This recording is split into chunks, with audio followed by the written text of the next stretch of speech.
Hey guys, this is Miss Passahow. I am doing this week's lecture video, so hello. It's wonderful to be able to address you guys face to face like this. Um, so first of all, I wanted to thank Peyton and their super intriguing questions about the American dream, the validity of it, questioning the idea of homo nationalism last week.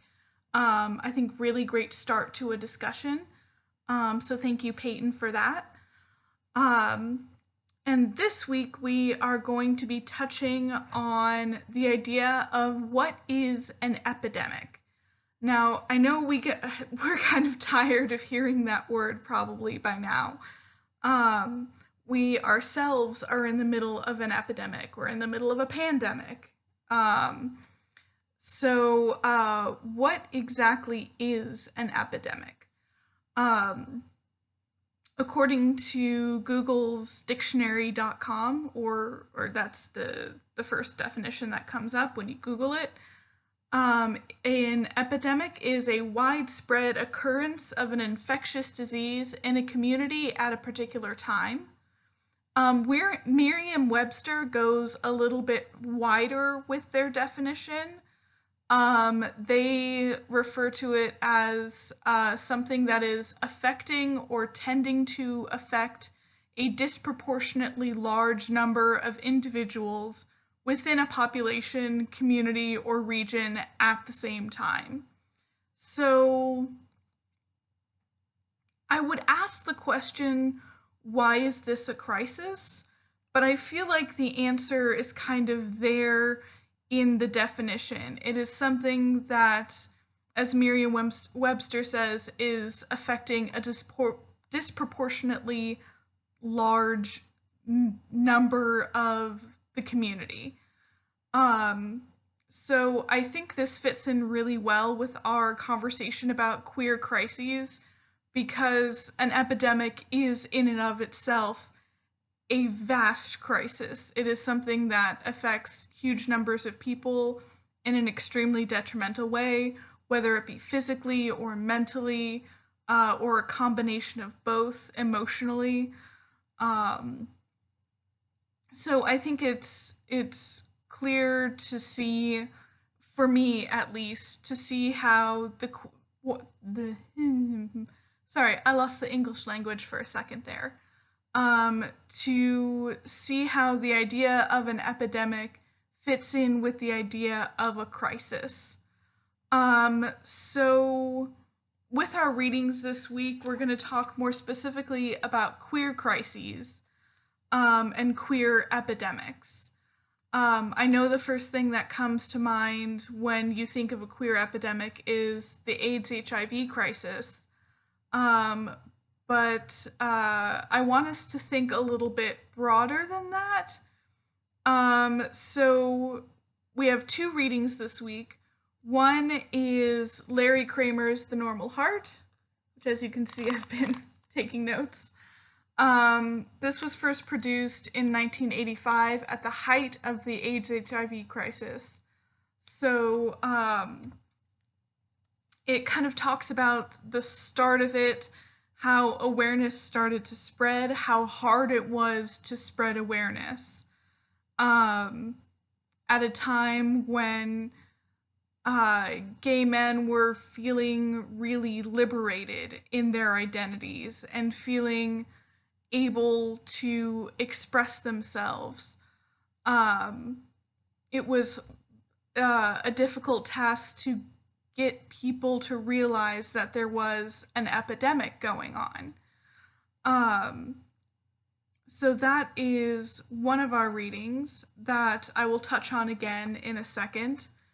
And our second reading is a eulogy for Roxana Hernandez. And in the eulogy, Garza talks about Roxana Hernandez, who was an immigrant coming from Mexico and trying to cross into the States along with another 1,200 people. So they were all trying to immigrate into the States to start a new life there. She was a trans woman, she was HIV positive, and because of that, she was treated much more harshly than really anyone ought to be. So Garza talks a lot about comorbidities, which are diseases that happen at the same time that affect each other, and talking about everything that Roxana kind of had going against her. Being Latina, being trans, being a sex worker, being HIV positive, attempting to immigrate into the States. All of these were hardships that combined together to cause her death. It's both of these are hard reads. I cried like 5 different times reading A Normal Heart. Same with watching the movie. It's heart-wrenching. It's emotional. Both of these readings are. So I would brace yourself for that. Brace yourself for a level of difficulty emotionally that we may not have touched on before. Because although A Normal Heart is a play, it's a fictionalized account of the AIDS crisis. These are very real things that happen to very real people. Roxana Hernandez was a real person.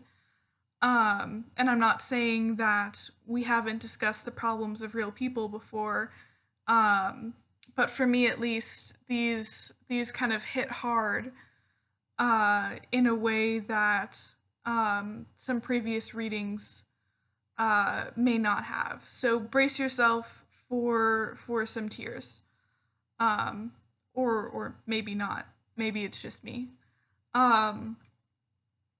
Anyway, I want you guys to think of a couple different things as we're reading. So one of the things that I'd like you guys to think about is the idea of an epidemic outside of just the AIDS HIV crisis. The idea of an epidemic that isn't something medical.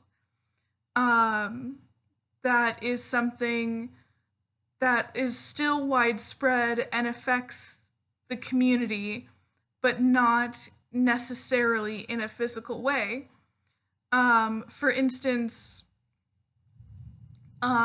we could look at the mistreatment of immigrants as an epidemic. We could look at the mistreatment of trans people as an epidemic. Especially in A Normal Heart, and also a little bit in Garza's piece. The over-sexualization of queer people as an epidemic. Excuse me. So these are all things that I would really like you guys to consider.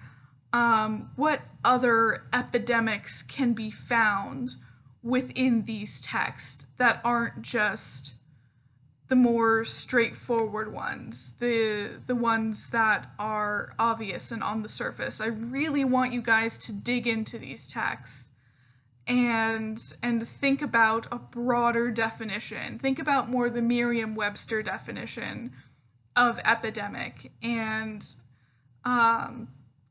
think of a crisis that affects a disproportionate amount of the community. That's what I'd really like you guys to do. I'd also like you guys to think on the perspectives of these pieces. A Normal Heart focuses predominantly on gay men.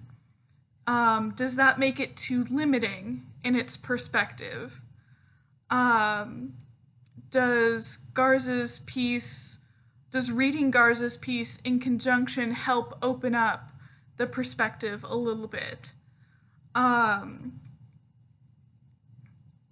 Based on past readings, how do the epidemics that we find fit, not, I'm sorry, I keep losing English. I can't English today.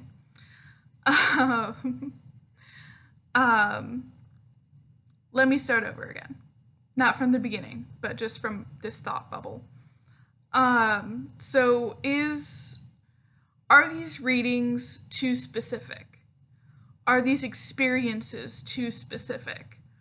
Or can we take these experiences that are within their context very specific to a certain group of people and expand them and apply them more widely to the queer community?